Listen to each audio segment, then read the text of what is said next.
बरहत वाङ्मय में कहा गया है, न काम भोगा समयम उवेन्ति, नया विभोगा विगयिम उवेन्ति, जे तप्पओसीय परिगहीय सो ते सुमोहा विगयिम उवेई। मनुष्य पंचेंद्रिय प्राणी है। उसके पास 5 ज्ञानेंद्रियां हैं,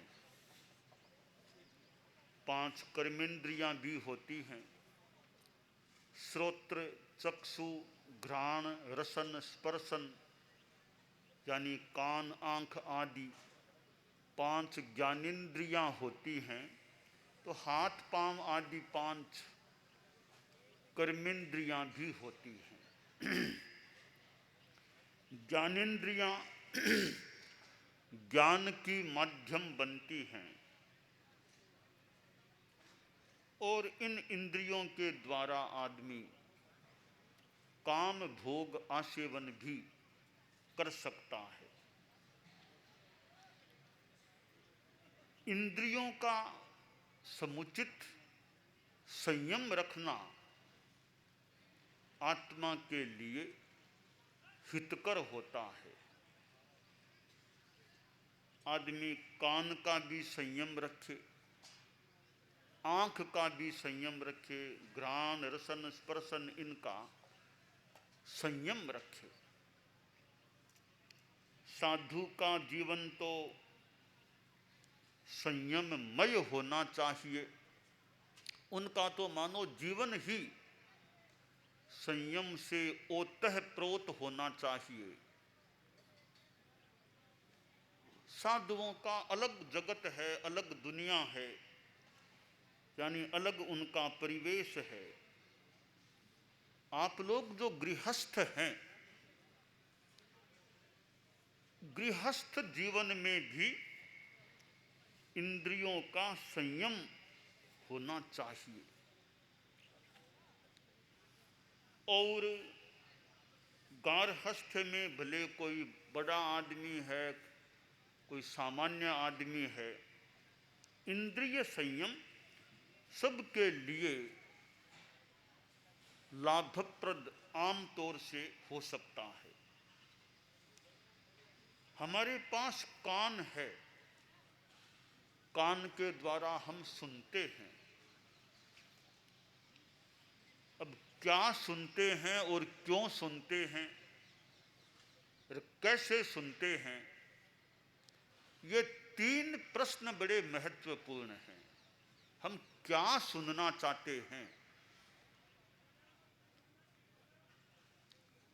गांधी जी के 3 बंदर की जो बात की, बुरा सुनो मत। हम बुरी बातों को सुनने में रस न लें। दूसरों की निंदा हो रही है, हम वहां कान लगाकर सुनने में रस लें। या खुद की खूब प्रशंसा होती है, वहां कान लगाकर सुनने में रस लें। ये बढ़िया बात नहीं। दूसरों की निंदा फालतू हो रही होगी, हमें कोई बात का मतलब भी नहीं है, उसमें रस लेने का प्रयास नहीं करना चाहिए। तो बुरा नहीं सुनना। सुने, उपयोगी चीज सुननी होती है, आवश्यक बात भी सुननी होती है।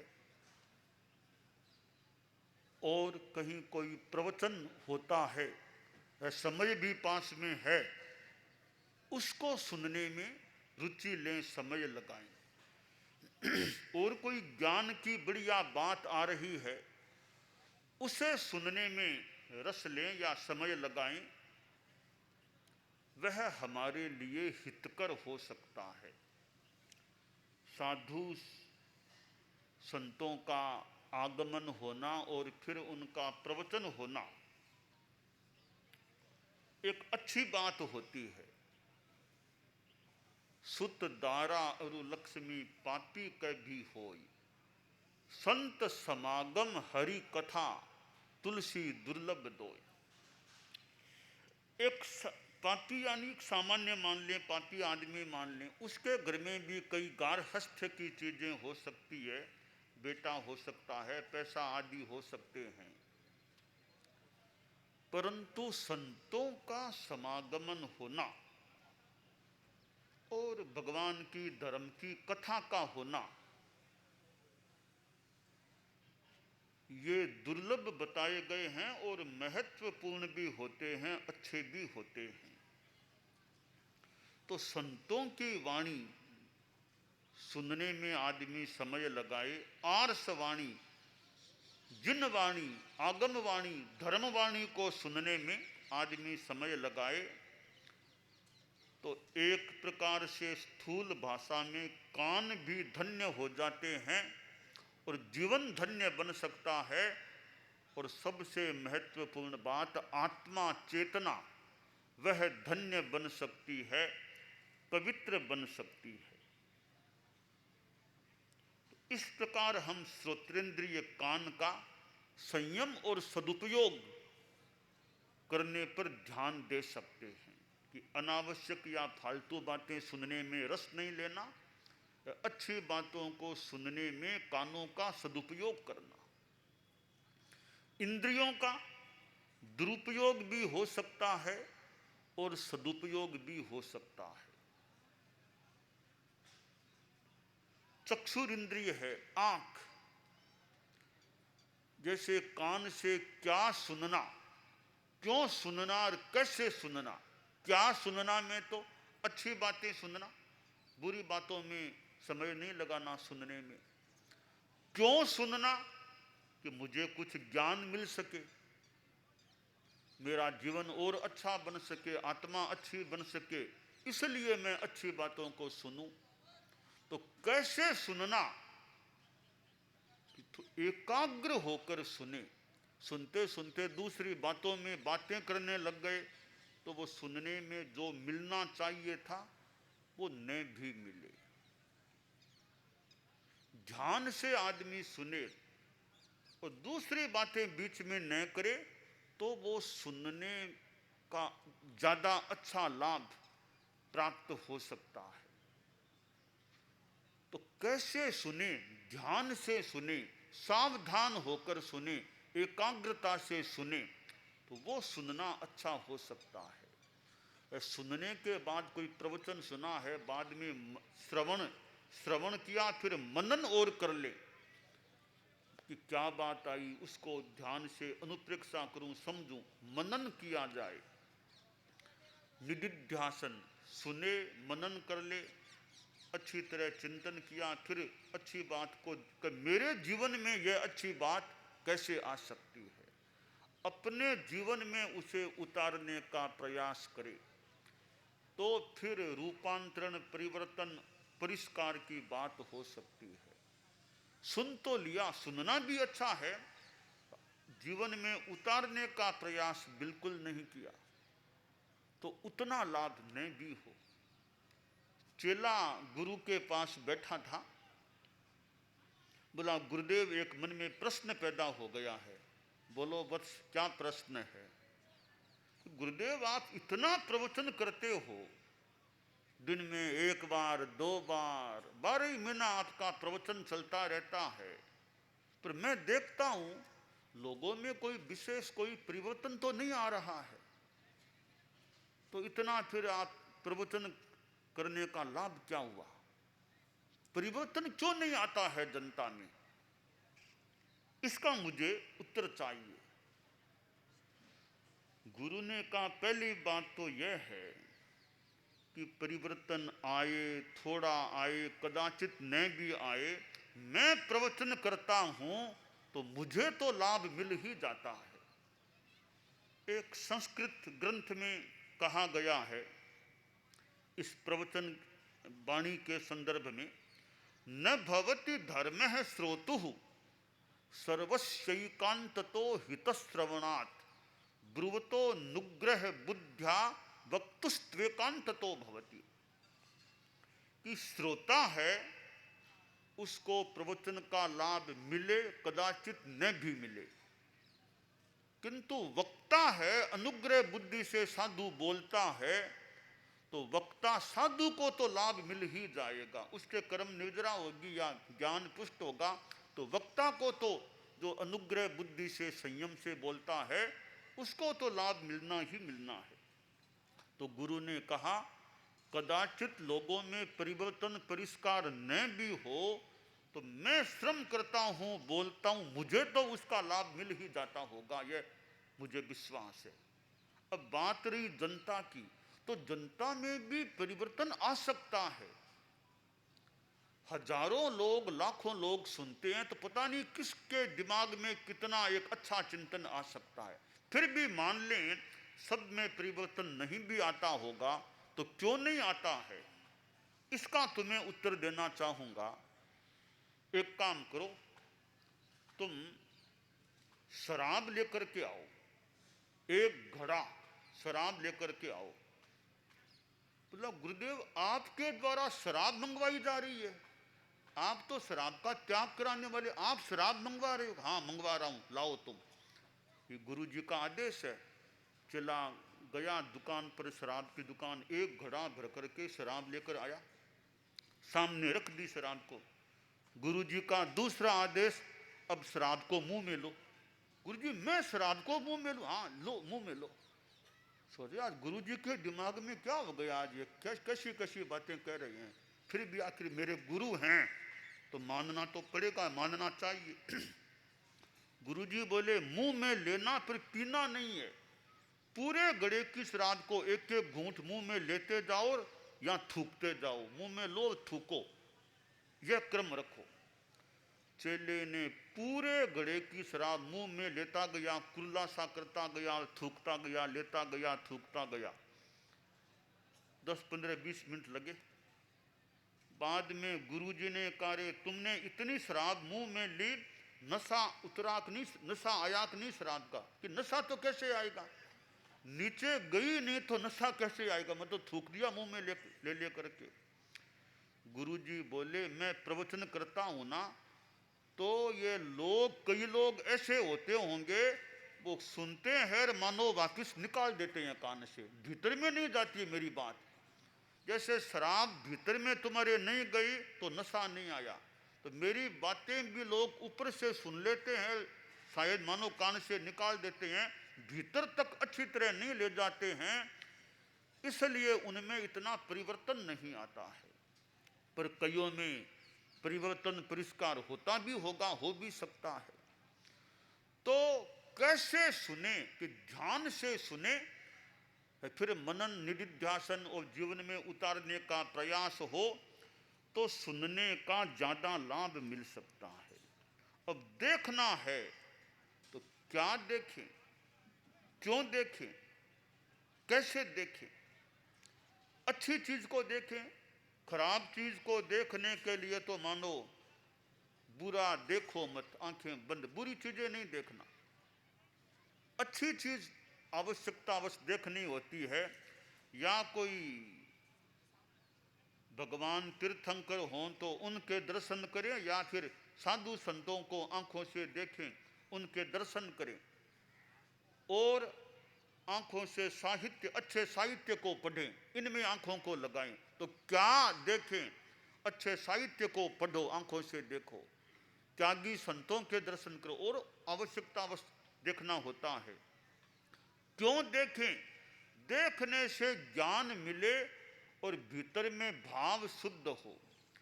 दृश्य का भी हमारे भावों पर असर पड़ सकता है। जैसे आज भगवान महावीर का फोटो किसी के सामने आएगा, जैन लोग समाज, जैन समाज के लोग, भगवान महावीर का फोटो आता है तो हमारे भीतर में क्या भाव आ सकते हैं? किसी सिनेमा के एक्टर का कोई आ गया तो हमारे मन में क्या भाव आते हैं? तो चित्र का भी हमारे भावों पर असर हो सकता है। अच्छा चित्र, अपने गुरु का फोटो सामने आएगा, अपने गुरु का फोटो सामने आया तो मन में एक श्रद्धा, सम्मान, भक्ति का भाव उभर सकता है। तो आंखों से क्या देखते हैं? कई घरों में मान लो अपने संतों के, गुरुओं के, भगवान महावीर के ऐसे परम आत्माओं के फोटो हैं, तो घर में जाओ वो फोटो सामने आते हैं। आपके दुकान में ऐसे अच्छे फोटो हैं तो दुकान में गए, एक भीतर में फोटो सामने आए, अच्छे भाव मन में आ सकते हैं। तो क्या देखें, जिसको देखने से अच्छे भाव पैदा हो सके वो देखने का प्रयास हो सकता है। और क्यों देखें भी कि एक तो मेरे में भाव शुद्धि हो इसलिए मैं देखूं। कैसे देखना वो भी देखूं, तो ध्यान पढ़ना है तो ध्यान से पढ़ूंगा तो ज़्यादा अच्छा ज्ञान मिल सकेगा। एकाग्रता से देखूं पढ़ूं। तो सुनना और देखना ये दो बड़े माध्यम होते हैं ज्ञान प्राप्ति के। एक बात को सुन लिया, उस चीज को साक्षात देख लिया तो सुनी हुई बात कन्फर्म हो सकती है, पुष्ट हो सकती है। इसी तरह घ्राण नासिका के बारे में संयम, जिह्वा का संयम, स्पर्श का संयम, जिह्वा का भी आदमी संयम। क्या खाना, क्यों खाना और कैसे खाना, क्या पीना, क्यों पीना और कैसे पीना। आदमी क्या खाता है, खाना जीभ के लिए है, खाना शरीर जीवन के लिए है। भोजन है वो जीवन के लिए है, न कि जीवन भोजन के लिए है। जीभ को आनंद देने के लिए आदमी खाता है या शरीर की एक सक्षमता, शक्ति प्राप्ति के लिए खाता है। जहां जिह्वा के लिए खाना होता है, स्वाद की वृत्ति, स्वाद बढ़िया चाहिए।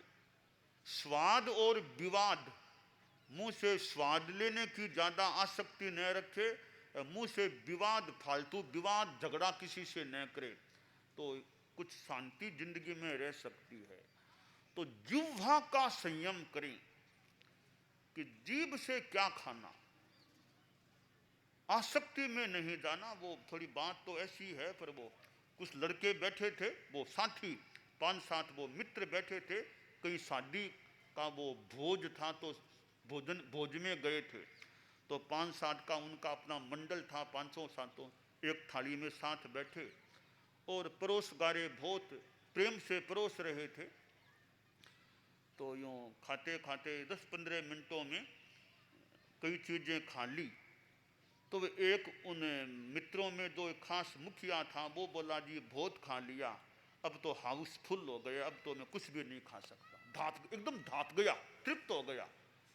अभी देख लो, रुचि हो तो और खाओ। नहीं नहीं, बिल्कुल एकदम हाउसफुल है, मैं कुछ भी नहीं खा सकता अब तो ठीक, अब हाथ धो लो। वाह, नहीं भाई तो हाथ धो लो। इतने में वो एक परोसगारा आया, एक चीज तो भूल गया परोसना। क्या? अब आप लोगों की चीजें हैं, वैसे साधु के पात्र में तो आ जाए कि मैं राजभोग तो परोसना भूल ही गया। राजभोग तो मैंने भूल गया, परोसा ही नहीं था। तो वो जो लड़का कह रहा था कि हाउसफुल है, कुछ भी नहीं खा सकता, कहाँ लाओ लाओ लाओ, 5-7 राजभोग ले लिए। तो वो साथी बोले, रे तुम कैसे आदमी, अभी तो तुमने कहा हाउसफुल है, कुछ भी नहीं खा सकता, 5-7 राजभोग तुमने ले लिए खाने के लिए। वो थोड़ी सी विनोद की बात है, पर कोई विनोद लक्ष्य नहीं है। वो लड़का बोला कि तुम जानते नहीं हो क्या? क्या क्या जानना? तो देखो बहुत भीड़ भाड़ हो रही है, कोई मंत्री जी बीच में आ जाए तो लोग रास्ता कर देते हैं। भीड़ भाड़ हो, मंत्री जी आ गए, राष्ट्रपति आ गए तो लोग रास्ता कर देते हैं, उनके लिए रास्ता हो जाता है। तो राजभोग तो भोजन का मंत्री जी हैं, वो आया कि पेट में रास्ता हो गया, अब मैं आराम से खा सकता हूँ। तो यह खाने की आसक्ति स्वाद की बात है, परंतु आदमी खाने का संयम रखे कि खाना शरीर के लिए, जीवन के लिए है, जीवन कोई खाने के लिए नहीं है। खाना तो अपेक्षा से होता है, शरीर की शक्ति के लिए, स्वास्थ्य के लिए। तो भोजन का संयम, आदमी खाकर के खराब क्यों हो। कई लोग तो मान लो भूख से मरते होंगे, मर सकते हैं, कई लोग ज्यादा खाकर के खराब हो जाते हैं। तो ज्यादा कितने लोग तो भूखे मरते होंगे, कई लोग ज्यादा खा खा करके खराब हो सकते हैं। तो ज्यादा खा खा करके खराब क्यों हो।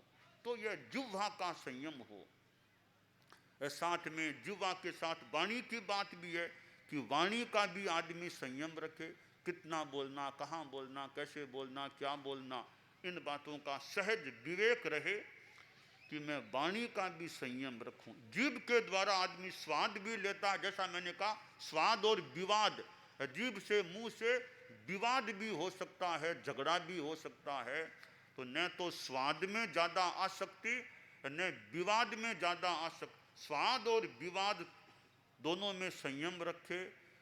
बोल करके कई बार माहौल खराब हो जाता है बोलने से, तो एक बात कहने से माहौल खराब हो जाता है, एक बात बोलने से खराब माहौल भी अच्छा हो सकता है। तो वो वाणी का आदमी विवेक और संयम रखे। तो यूँ हमारे जीवन में ये इंद्रियों का संयम बड़ा महत्वपूर्ण होता है।